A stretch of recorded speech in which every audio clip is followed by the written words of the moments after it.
হয়েছে।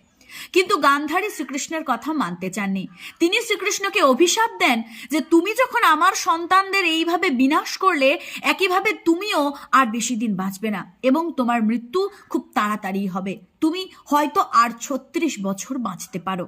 এবং গান্ধারী এটাও বলেন, তোমার পরামর্শেই যুদ্ধ করার জন্য আমার বংশ ধ্বংস হয়েছে, একইভাবে যদু বংশেরও পতন হতে চলেছে।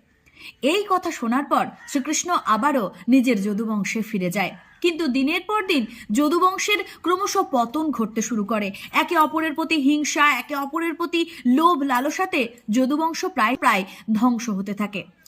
এদিকে ঋষিমুনিদের পরিহাস করার জন্য শ্রীকৃষ্ণপুত্র শাম্ব জন্ম দিয়েছিলেন একদলা লোহা।